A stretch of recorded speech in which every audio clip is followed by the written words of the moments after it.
श्री परमात्मने नमः।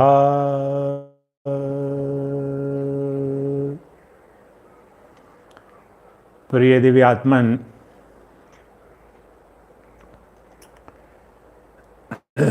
आप सबके अंदर आत्म रूप से नित्य विद्यमान परब्रह्म परमात्मा को मेरा शत शत नमन है।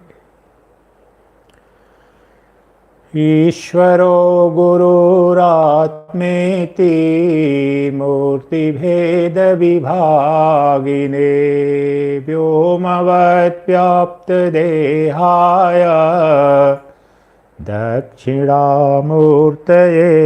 नमः।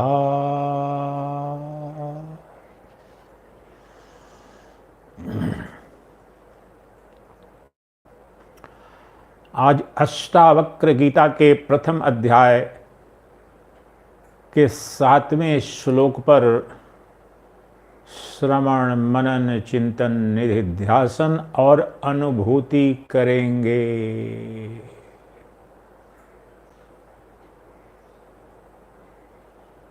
किसकी अनुभूति करेंगे, किसका चिंतन करेंगे? वह जो नित्य है, वह जो सदा सर्वदा उपलब्ध है, वह जो शाश्वत सत्य है, जो एकमात्र सद वस्तु है, जो एकमात्र नित्य वस्तु है, जिसका जन्म नहीं, जिसकी मृत्यु नहीं, जिसमें दुख नहीं, जिसमें संताप नहीं, जिसमें भय नहीं, जिसमें कोई दारिद्र्य नहीं, कोई अभाव नहीं, वह जो परम तत्व है, जो चरम सत्य है, जो सभी जीवों के अंदर आत्म रूप से नित्य विद्यमान है और जो एक अद्वितीय है, जिसके अज्ञान के कारण ही समस्त अमंगल है हमारे जीवन में, उस तत्व, उस पदार्थ, उस वस्तु पर श्रवण मनन चिंतन निधिध्यासन अनुभूति और अभी और यहीं प्रतिष्ठा उसमें हो जाएगी। आज हमारा प्रयास यह होगा। तो अष्टावक्र गीता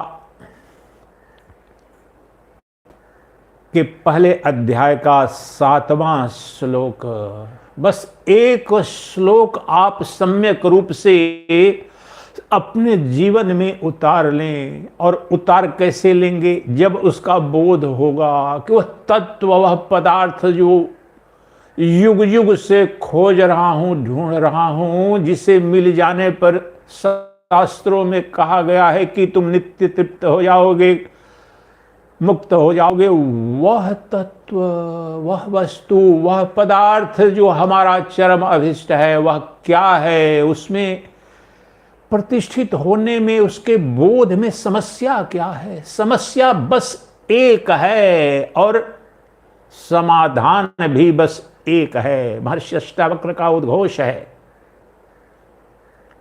तो वह श्लोक अष्टावक्र गीता के प्रथम अध्याय का 7वां श्लोक लेते हैं और उसी पर फिर गहन चिंतन मनन निधिध्यासन और अनुभूति करेंगे।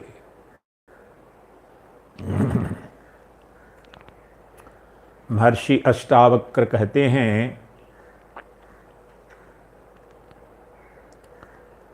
वास्तव में यहाँ पर निमित्त रूप से तो मिथिला नरेश जनक श्रोता हैं, परंतु जो श्रोत्रिय ब्रह्मनिष्ठ गुरु है, जो तत्वज्ञानी है, जो आत्मवेता है, जो ब्रह्मविद है, वह प्राणी मात्र को, विशेष रूप से मनुष्य मात्र को संबोधित कर रहा है और यह कह रहा है, क्या कह रहा है?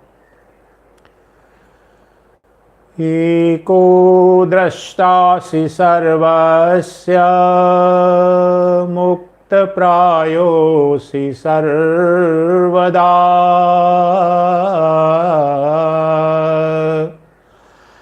अयमेव हिते बंधो द्रष्टव्यो द्रष्टारं पश्यसीतरम् अयमेव हि ते बन्धो द्रष्टारं पश्यसीतरम् द्रष्टारं पश्यसीतरम्।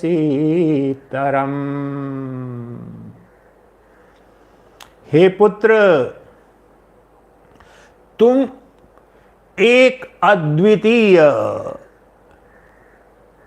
हे पुत्र, तुम अपने मूल रूप में एक अद्वितीय दृष्टा हो। कैसा दृष्टा? समस्त पंचभूतों से रचित यह जो दृश्यमान प्रपंच है, इन सब प्रपंचों का और प्रपंच के समग्र स्वरूप, इस समस्त जगत की वस्तुओं का, पदार्थों का तुम एक अकेला अद्वितीय दृष्टा हो और नित्य मुक्त हो। हे पुत्र, हे शिष्य, तुम नित्य मुक्त हो और एक अद्वितीय दृष्टा इस समस्त प्रपंच स्वरूप के तुम ही हो।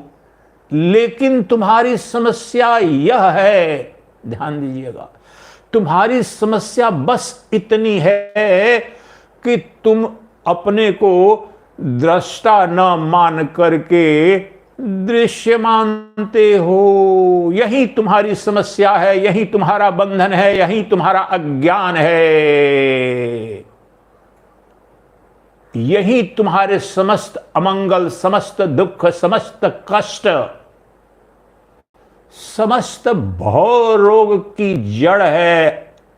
यही कि तुम जो नित्य मुक्त हो और समस्त प्रपंच, समस्त जगत के एक अद्वितीय नित्य दृष्टा हो, लेकिन तुम अपने आप को दृष्टा न मार करके अपने को दृष्टा से भिन्न मान रहे हो, दृष्टा से परे मान रहे हो, दृष्टा से इतर मानते हो और दृष्टा किसी और को मानते हो। तुम यह मान रहे हो कि दृष्टा तो मुझसे भिन्न है, दृष्टा मुझसे बाहर है, मैं दृष्टा नहीं, कोई और दृष्टा है। यही तुम्हारे समस्त अज्ञान, अमंगल, बंधन और दुख का कारण है, यही जड़ है, यही मूल रोग है।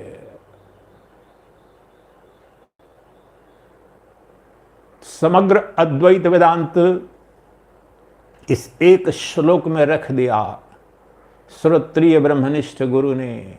इसकी गहराई को समझें।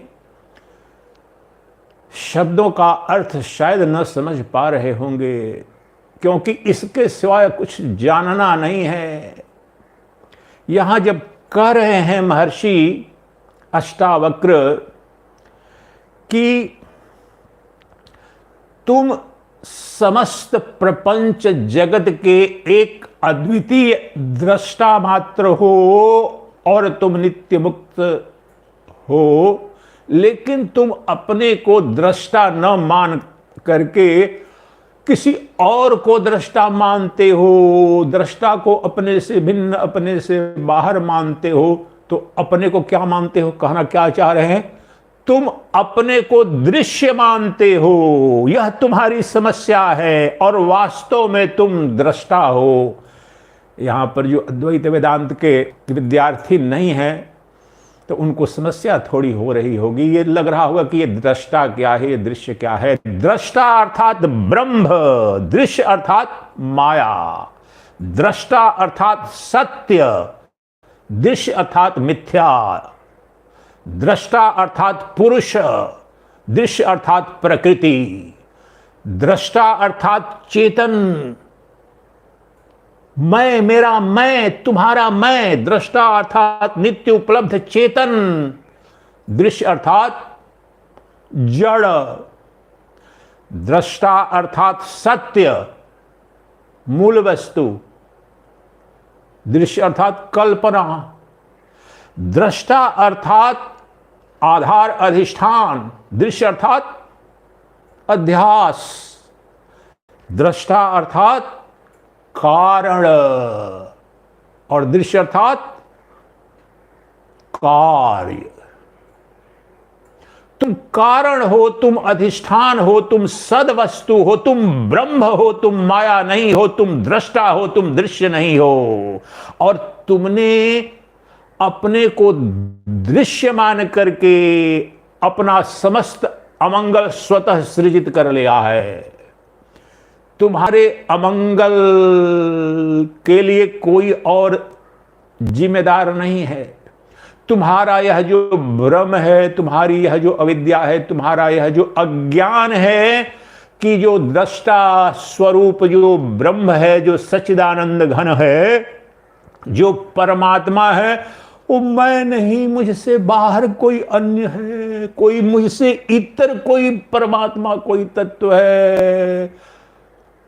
जबकि तुमसे बाहर, तुमसे भिन्न, तुमसे परे कोई ब्रह्म नहीं, कोई दृष्टा नहीं, कोई पुरुष नहीं, कोई सत्य नहीं, कोई चैतन्य नहीं। जो चैतन्य नित्य तुम्हारे अंदर अहम प्रत्यय के रूप में, अहम अहम प्रति जीव के अंदर, सभी जीवों के अंदर मैं के रूप में प्रतीत होने वाला, अस्फुरित होने वाला जो चैतन्य प्रकाश है, जो मैं है, वही एक अद्वितीय दृष्टा है। दृश्य भिन्न भिन्न है, द्वैत जगत में है, अनंत है, परंतु दृष्टा एक अद्वितीय है।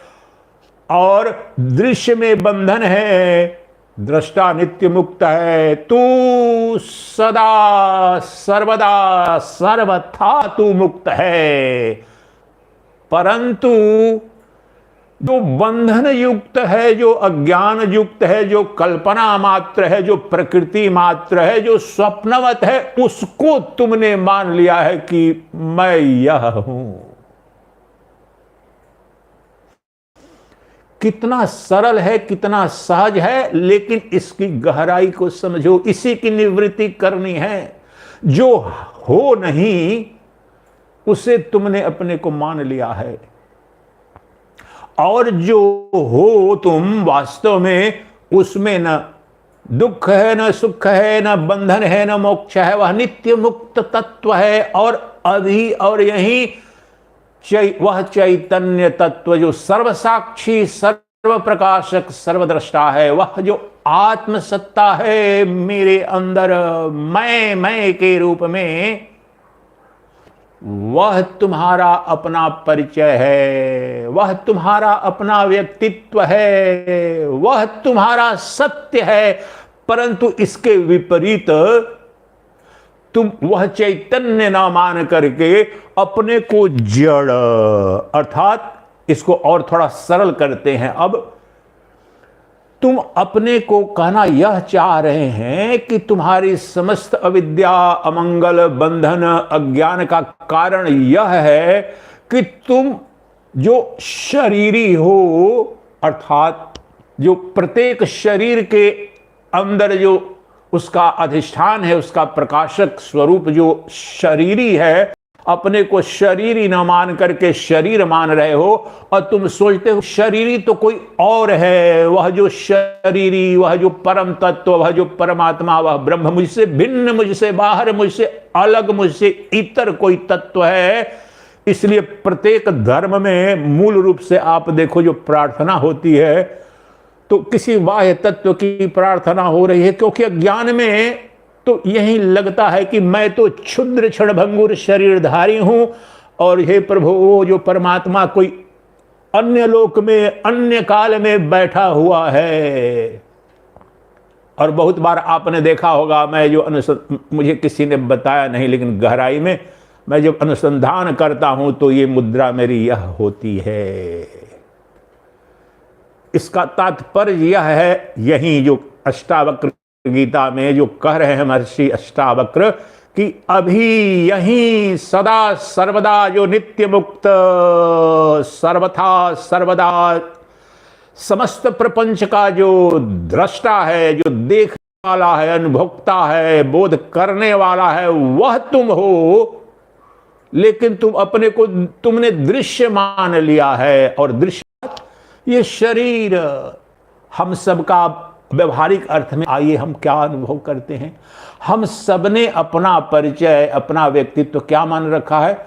मैं शरीर हूं, ये मेरा शरीर, स्थूल शरीर, सूक्ष्म शरीर, कारण शरीर, और मेरा जगत, मेरी दुनिया शरीर और शरीर पर आधारित। मेरे जितने संबंध हैं सबके सब इस शरीर पर आधारित हैं, शरीर संबंधी हैं। मेरे शत्रु, मेरे मित्र, मेरे बंधु बांधव,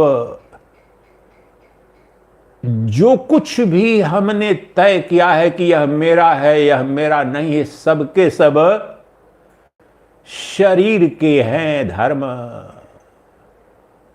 और शरीर के संबंधित हैं। और शरीर केंद्रित हमारे इस, मेरी जो दुनिया है, मेरा जो विश्व है संबंधों की, वह शरीर आधारित है। और यही भव रोग है, यही मूल रोग है। और इसकी औषधि क्या है? औषधि इसी सूत्र में है। तुम हो चेतन, अपने को मान रहे हो जड़। तुम हो शरीरी, अपने को मान रहे हो शरीर। तुम हो देही, लेकिन मान रहे हो अपने को देह। तुम हो दृष्टा, एक अद्वितीय सर्वदा सर्वथा दृष्टा। अभी देखो, कहीं सृष्टि का कौन सा जीव, कौन सा प्राणी मुझे लाओ, दुनिया के सारे वैज्ञानिकों को भी लाओ, मुझे कोई सिद्ध करके दिखाए सृष्टि का कीट पतंग, पशु पक्षी, मूर्ख पापी, अधर्मी विधर्मी, कोई भी हो, उसके अंदर इस दृष्टापना का भाव तो दिखाओ।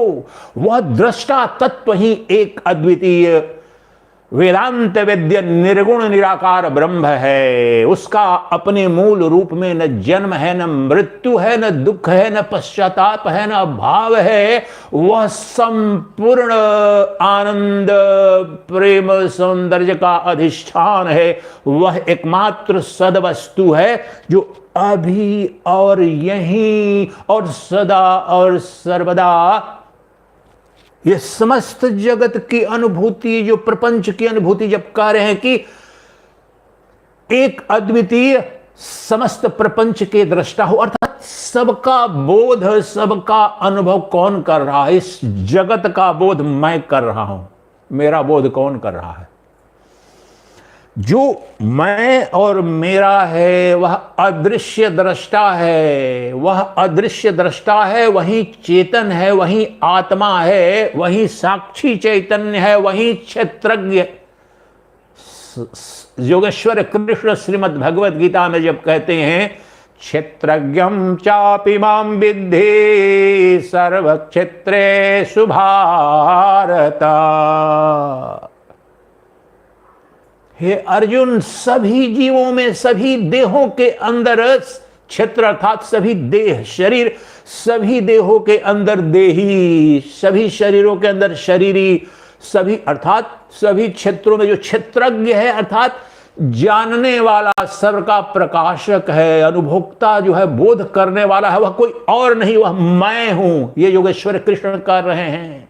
जो सनातन धर्म में, वैदिक वांग्मय में जो कृष्ण है, वो निर्गुण निराकार परमात्मा के अवतार हैं, पूर्ण ब्रह्म हैं। और कृष्ण के भक्त ये सब जानते हैं, परंतु कृष्ण श्रीमद् भगवद गीता में जो परब्रह्म परमात्मा के मुखारविंद से निश्चित हुए जो दिव्य बात है, उस पर न चिंतन करना चाहते हैं, न मानना चाहते हैं, क्योंकि हम तो पाखंड के लिए जी रहे हैं, हम तो पाखंड का ही आनंद ले रहे हैं, हम तो अज्ञान अविद्या में ही रसपान कर रहे हैं। तो किसका दोष है? कृष्ण इतनी स्पष्टता से कह रहे हैं कि सभी जीवों के अंदर क्षेत्रज्ञ के रूप में मैं ही हूं, तो कहां ढूंढ रहे हो तुम कृष्ण को, कहां ढूंढ रहे हो ब्रह्म को, कहां ढूंढ रहे हो आत्मा को, और किस क्षण के लिए तुम प्रतीक्षा कर रहे हो?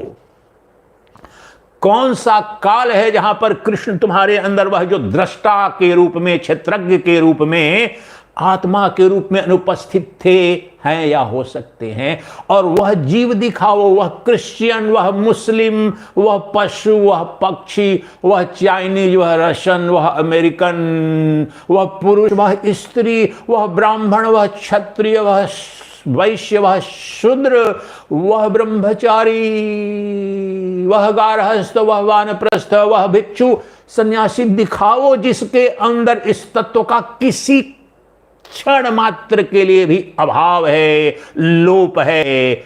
कभी नहीं। और अभी, और यही तुम अपने आप से यह प्रश्न करो कि वह जो देखने वाला, जानने वाला, जिसे कहते हैं दृष्टा, कह रहे हैं मेरे अंदर जो एक अद्वितीय, सर्वदा सर्वथा सबका दृष्टा जो चेतन आत्मा है, मैं, वह चेतन आत्मा कोई और नहीं, वह ब्रह्म कोई और नहीं, वह सच्चिदानंद कोई और नहीं, वह परमात्मा कोई और नहीं, मेरा अभिन्न अंग है, मेरा अद्वितीय स्वरूप है, मेरा स्वभाव है, मेरा मूल स्वभाव है, मैं कारण स्वरूप हूं, अनंत जगत मेरा कार्य है, मैं समस्त ब्रह्मांड का अधिष्ठान हूं, ये अनंत नाम रूपात्मक जगत मुझ में अध्यस्त है, कल्पना मात्र है, मुझसे इतर, मुझसे बाहर, मुझसे परे कोई सद वस्तु नहीं है, मैं एकमात्र सद वस्तु हूं, मैं एकमात्र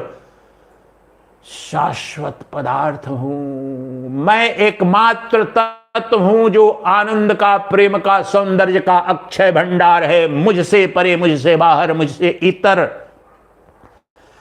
न ऐश्वर्य की, न प्रेम की, न आनंद की कोई कणिका कहीं भी है। जहां कहीं भी आनंद देख रहे हो, रसो वैसह, जहां प्रेम की अनुभूति, इंद्रिय प्रेम की भी, संसारिक क्षणभंगुर प्रेम की, आनंद की भी अनुभूति हो रही है, तो रसो वैसह, जो छांदोग्य उपनिषद का उद्घोष है, वह तुम्हारा जो दृष्टा है, वह जो चेतन सत्ता है, वह जो तुम्हारी आत्मा है, उसी की छाया है, उसी की माया है, उसी की कणिका मात्र है। रसो वैसह नाल्पै सुखमस्ति भूमैव सुखम। दृश्य में कोई प्रेम नहीं, कोई आनंद नहीं, कोई सुख नहीं, कोई ऐश्वर्य नहीं, क्योंकि समस्त दृश्यमान जगत कल्पना मात्र है, माया मात्र है। समस्त प्रेम, ऐश्वर्य, सौंदर्य वास्तव में मेरा जो दृष्टा हूं, मैं जो चेतन सत्ता हूं, एक अद्वितीय सर्वद्रष्टा हूं, सर्व प्रकाशक हूं, उसका है, अर्थात मेरे मैं का है। और वह मेरा मैं जो है, जो नित्य एक अद्वितीय सर्व प्रकाशक है, सबको जानता है, वही मेरा स्वरूप है। उसका जन्म नहीं, उसमें मृत्यु नहीं, उसमें कोई रोग नहीं, कोई अज्ञान नहीं, कोई अंधकार नहीं, कोई तमस नहीं है उसमें। वह सभी जीवों के हृदय में नित्य विद्यमान है। भगवान कृष्ण भी कह रहे हैं 13वें अध्याय में, ज्योतिषामपि तज्ज्योतिः तमसः परमुच्यते, ज्ञाता ज्ञेयं ज्ञानगम्यं हृदि सर्वस्य विष्ठितम्। कृष्ण कह रहे हैं यही तत्व जो अष्टावक्र कह रहे हैं, जनक को यही बात दूसरे शब्दों में कह रहे हैं कि सभी जीवों के हृदय में जो प्रतिष्ठित चैतन्य सत्ता है,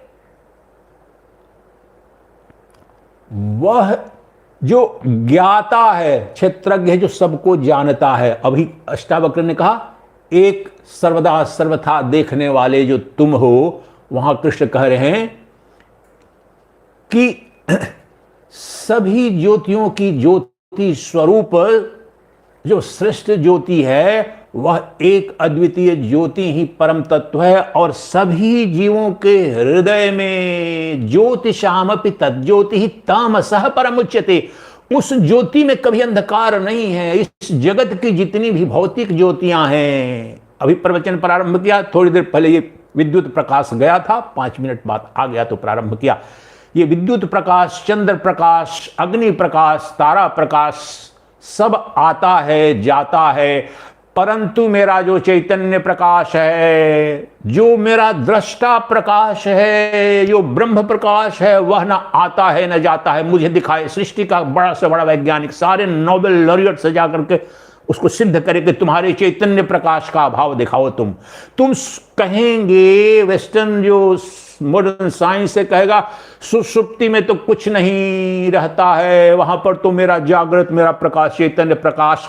सुषुप्ति में कुछ भी बोध नहीं होता है। इसका बोध कैसे होता है अगर वहां जानने वाला नहीं है, दृष्टा नहीं है, ज्ञाता नहीं है, क्षेत्रज्ञ नहीं है? तो कौन प्रमाणित कर रहा है कि मुझे कुछ भी बोध नहीं हुआ और कुछ भी बोध नहीं हुआ? यह कहने का क्या तात्पर्य होता है कि तथा कथित जागृत अवस्था और स्वप्न अवस्था की जो अनुभूति जो मुझे प्रतिदिन होती है वह स्वप्न अवस्था में नहीं हुई। तो स्वप्न अवस्था में यह कौन प्रमाणित कर रहा है कि मैंने तथा कथित वेकिंग स्टेट जो जागृत अवस्था की कोई अनुभूति इस समय नहीं हुई? मैं स्वप्न भी मैंने देखा नहीं, या किसने देखा? इससे बड़ा शाश्वत सनातन सत्य क्या है? इसलिए यही कह रहे हैं कृष्ण, यही कह रहे हैं अष्टावक्र ज्योतिषाम अपि तज्ज्योति ही तामसः परमुच्यते। उसमें तमस कभी है ही नहीं, अर्थात न जानना, न प्रकाशित करने की स्थिति इस चैतन्य प्रकाशक मात्र मेरी ये चैतन्य सत्ता है। और एक अद्वितीय चैतन्य मेरा जो मैं है वही ब्रह्मांड का सबका मैं है। मैं दो नहीं है, मैं एक है। मैं जो चैतन्य है वह एक अद्वितीय सर्वदा सर्वथा दृष्टा मात्र है, आत्म चैतन्य सत्ता है। ये जो जड़ जगत है, ये दृश्यमान जगत है, ये जो देह स्वरूप, शरीर स्वरूप जो दिख रहा है, इसमें भेद है, बहुत है। नित्य प्रति महासागर की जलराशि तो एक है, परंतु महासागर की उस जलराशि में उठने वाली तरंगे, फेन, बुदबुदे कितने हैं आप बताओ? प्रतिक्षण अरबों खरबों तरंगे उठ रही हैं। मिट्टी एक है, लेकिन मिट्टी से बने पात्र अरबों हजारों करोड़ों, नाम रूप। दिया मिट्टी से बना, दिया मिट्टी से बना, कलश मिट्टी से बनी सुराही, मिट्टी से बना सकोरा, मिट्टी से बना कुल्हड़। मिट्टी से बने सभी पदार्थ मिट्टी से उत्पन्न हुए हैं, मिट्टी में स्थित है, मिट्टी में विलीन हो जा रहे हैं। स्वर्ण से बने जितने भी आभूषण, स्वर्ण एक है, लेकिन स्वर्ण से बने अरबों खरबों जो आभूषण हैं, सब नाम रूप के कारण भिन्न भिन्न अरबों खरबों लग रहे हैं। तो जो कारण है वह सोना है और कार्य है आभूषण है। कारण मिट्टी है, कार्य मिट्टी से बने समस्त पात्र हैं। कारण सत्य है, कार्य अध्यास है, मिथ्या है, कल्पना मात्र है। हार का जन्म हुआ है, हार की मृत्यु होगी। अंगूठी जो सोने से बनी है उसका जन्म हुआ, उसकी मृत्यु भी होगी। लेकिन सोने का, रिलेटिव सेंस में बोल रहा हूं, सापेक्षिक सत्ता, सोने का जन्म नहीं, सोने की मृत्यु नहीं। अगर अंगूठी को तोड़ करके कोई दूसरा आभूषण बना दो, या एक हार को तोड़ करके बहुत सारे आपके आभूषण बन जाएंगे, लेकिन सोना में कोई परिवर्तन आया का? घड़ा जो अभी बना था, जो 16 जो संस्कार हैं सनातन धर्म में, तो कलश की आवश्यकता सर्वत्र होती है सभी संस्कारों में लगभग। तो कोई पूजा हुआ, कुछ भी तर्पण हुआ किसी प्रकार की, तो वो घट फेंक देते हैं, तोड़ देते हैं। तो घट जो कलश है वो बना है किससे, उत्पन्न हुआ है मिट्टी से, और स्थित किसमें है? घट जिसे कह रहे हो मिट्टी के सिवाय बताओ कोई वहां तत्व कुछ भी है? कुछ भी, रत्ती मात्र भी कुछ भी नहीं है मिट्टी के सिवाय, इसलिए मिट्टी में स्थित है। और जब नष्ट हो जाता है तब क्या है? मिट्टी में ही विलीन हो गया, मिट्टी में ही। तो मिट्टी का जन्म नहीं, मिट्टी की स्थिति नहीं, मिट्टी की मृत्यु नहीं, मिट्टी तो नित्य शाश्वत तत्व है। मिट्टी से बने पात्रों का जन्म, स्थिति और लय है। महासागर की जलराशि का जन्म नहीं, स्थिति नहीं, लय नहीं। महासागर में उठने वाली जो तरंगे हैं, जो फेन हैं, बुदबुदा हैं, उनमें भेद है, जन्म है, मृत्यु है। उसी प्रकार से समस्त जन्म मृत्यु अज्ञान ये दृश्यमान जगत में है, क्षेत्र में है, देह में है, दृश्य में है, शरीर में है, संसार में है। मैं इन सब का अधिष्ठान हूं, मैं इन सब का कारण, चैतन्य सत्ता स्वरूप, जो एक अद्वितीय नित्य मुक्त सत्ता, जो सर्व जगत का प्रकाशक है, वह जो मेरा मैं है, उसका जन्म, उसकी मृत्यु दिखाओ। क्योंकि अज्ञान के कारण मैंने इस शरीर को ही आत्मा मान लिया है, तो प्रतिदिन कहते हैं ओ मर गए, ताऊ मर गए, ओ मित्र मर गए, ओ मुख सन्यासी मर गया, ओ मुख गारहस्थ मर गया, उसका नवजात शिशु ही मर गया, उसका जवान बेटा मर गया, उसकी नावढ़ा पत्नी मर गई, अभी शादी हुई थी, उसकी मां मर गई, उसका पिता। ये सब शरीर की जन्म और शरीर की मृत्यु है। और दुख सुख भी शरीर के हैं, सूक्ष्म शरीर के, स्थूल शरीर के। शरीर के अंदर का जो शरीरी है, देह के अंदर का जो देही है, वो तो प्रकाशक मात्र है, साक्षी चैतन्य मात्र है, और दुख सुख से परे स्वतः आनंद स्वरूप है, स्वभावतः आनंद का अधिष्ठान है, प्रेम की अनंत जलराशि है, सौंदर्य का अक्षय भंडार है। कौन? आत्मानं मति सुंदरम, आत्मानं मति Sundaram. The seer, the pure consciousness, the Atman, the self of mind is infinite and pure consciousness, and that alone is the supreme reality. I am always of the nature of infinite love, eternal bliss, and everlasting beauty is my nature. I am of this surpassing beauty. My nature is, no one can surpass my beauty, my love, my blissfulness, beatitude and blessedness is intrinsic and natural to me. There is nothing other than me. There is not a single iota, a single speck of love, bliss and beauty outside me, different from me, other than me. I alone am appearing in each and every name and form of this phenomenal universe called Jagat, or this so-called real world. But this so-called real is just imagination, an appearance in me. I am always of the nature of eternal universal seer. What Ashtavakra is saying? Eko drashta echo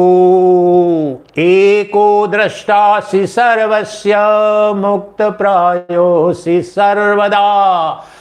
I am of the nature of one universal non-dual seer of all. All means this entire phenomenal universe. I am seer, I am illuminer of this entire world of names and forms, this phenomenal world. And the problem with you is, O Janaka, the problem, in reality you are the one indivisible, non-dual, eternal, universal subject, universal, eternal subject, that is seer, illuminer of everything, everyone. And the problem is that you think that there is something somewhere different from me, who is illuminer, who is seer, who is drashta, who is the truth. That is the whole and soul of your melodies. That is the prima que non, sine que non, mool avidya. That is the cause of all sorrows, sufferings, maladies, deprivations.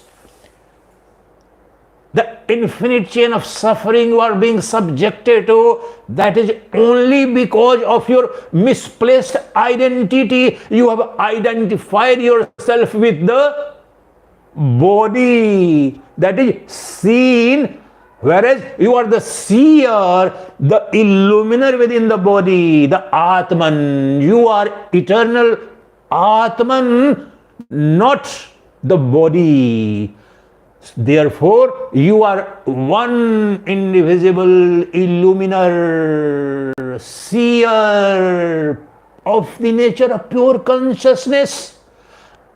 And that is the supreme reality, that is the eternal truth of yours. And due to nescience, due to beginningless ignorance, you have come to believe that I am this body. This body identity is the only ignorance, is source of all ignorance, source of all sorrows and sufferings. This one thing must sink deeply within your mind. There is nothing else to be known.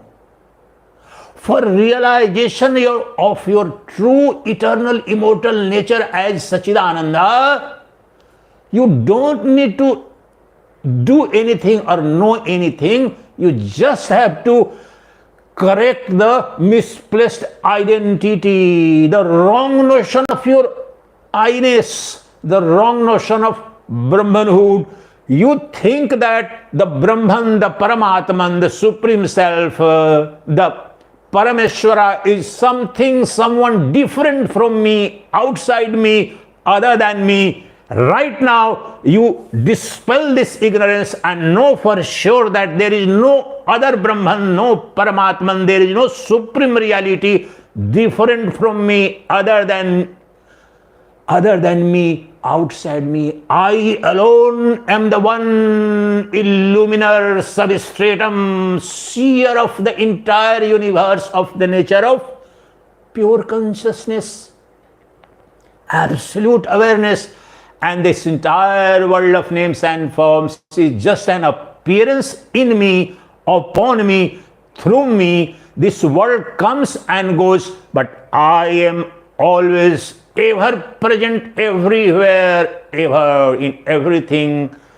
I am not circumscribed. My infinitude is never broken either by time or by space or any finite object. I am within every object and beyond every object. I am within time and I am beyond time. I am within space and I am beyond all spaces. The entire trinity of time, space and causation is just an appearance in, upon and through my own imagining faculty, that is called Maya or mind. There is no Maya, as Jagat Guru Adi Shankara declares so prophetically, that there is no other thing, there is nothing called Maya other than your mind, Manaha, that ever keeps thinking. What infinite chain of thoughts, and thoughts alone is mind, and that alone is the functioning of Maya within your body, in your life. You have to know for sure. That's why you are seer of your thoughts. Tell me again, I am challenging anyone that and everyone that show me a person who doesn't see the chain of thoughts.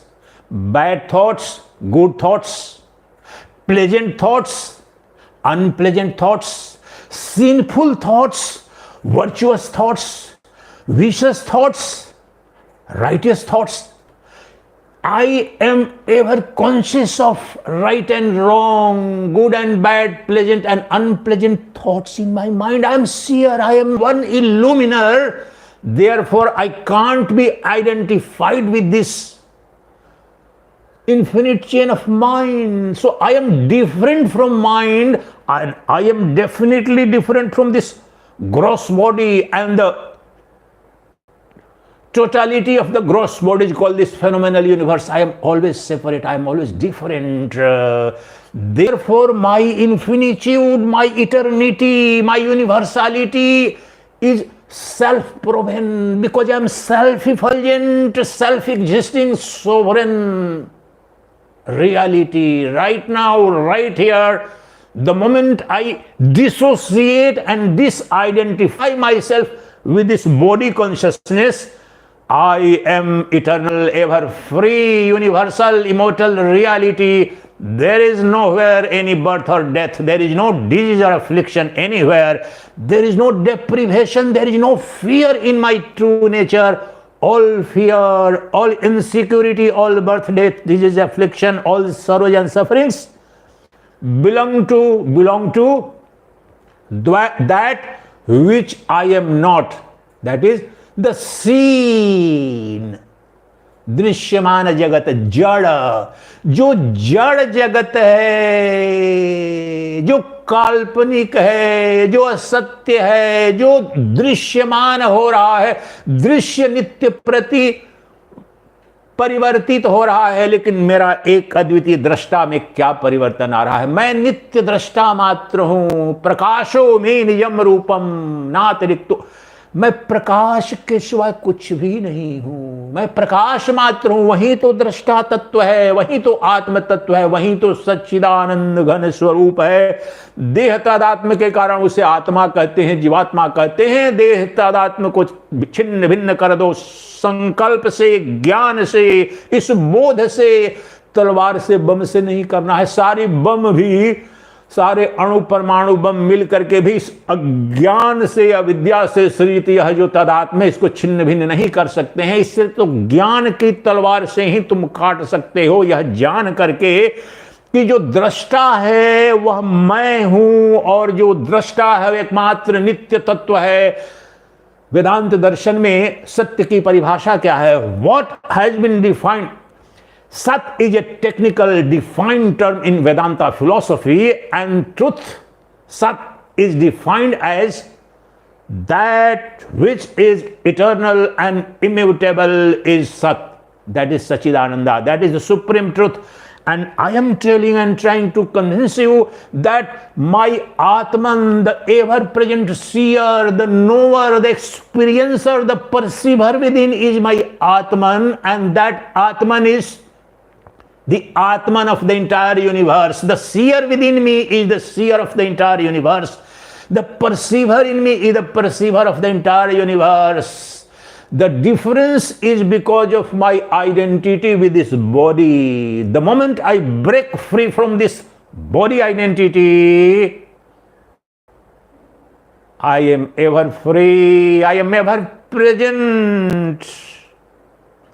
The body may not be present, the gross body or subtle body or causal body, they come and they go, but there is not a single moment, nanosecond in my life, once I reflect upon it, when I was not present. And when there was any mutation, any change in me, all changes belong to this gross body or this subtle body called mind, antahkarana. There is no change in me. I am ekarasa, eternal, universal, immutable reality. There is nothing eternal, immutable other than me. My I-ness, just see, look upon this. I see this body sometimes as healthy, sometimes as unhealthy. I see my mind sometimes sad, sometimes happy, sometimes pleasant, sometimes sorrowful. But there is change in my mental mood, there is change in my body state, there is change in this entire world, but show me a tiny change in me. I am the illuminator, eko dashtasi sarvasya, mukta evasi sarvada. Intrinsically, by nature, I am ever free. Oh dear disciple, oh son, know for sure that you are that one supreme reality. There is no other supreme reality other than you. The catch line is, and the biggest problem is that you are that supreme truth, whereas you have been made to believe, and you keep believing that supreme truth called the Brahman or Paramatman is something different from me, is outside me, in other world, at other point of time. No, there is no supreme reality, there is no truth, there is no Brahman other than you. There is no eternal substance in the universe other than your own Atman, your own I-ness. What could be so easy, and what is there in the universe that is ever present self-proven reality, ever existing self-existing reality other than I that is self-effulgent light, that is illumining this body, the mind, and the entire universe. That is the Brahman, that is I. My I-ness never ceases, there is no change in my I-ness. So misplaced identification of I and mine with this body is the root cause of all sorrows and sufferings. Therefore, you change the identity from body consciousness to self-consciousness, the Atman consciousness. And then you are right now, right here, free. You were always free, and there is no one in the universe or the beyond who is free other than you. There is no other one who is Brahman or Paramatman or supreme reality other than you. Know for sure. And then you sit down, close all your senses, and entire power and energy at your command begin to reflect upon the true nature of your I-ness. I, the self-effulgent, self-luminous I, that is Atman right now, right here, and get dissolved into that all entire universal phenomenal universe along with your body and all contacts and connections and network of relationships.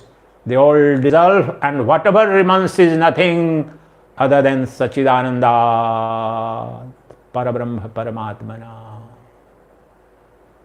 Just feel within yourself that supreme light of all lights.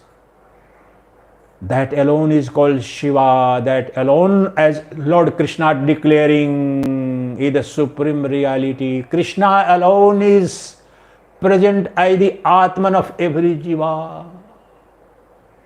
Lord Shiva alone is appearing as the Jiva. Ever present reality within me, within you. No, the God can never be seen as a different reality than you. Then the God will become imaginary, false. So God, the supreme reality, is always intrinsic, intimate, ever-present reality of mine. Every moment, every single hair on my body, every single cell within my body, every sense, everything is being illumined by me, I myself, my Atman. Where do I have to go to see that Brahman, that Paramatman, other than me, I? Chidananda Rupaha Shivoham, Shivoham, Chidananda Rupaha Shivoham, Shivoham.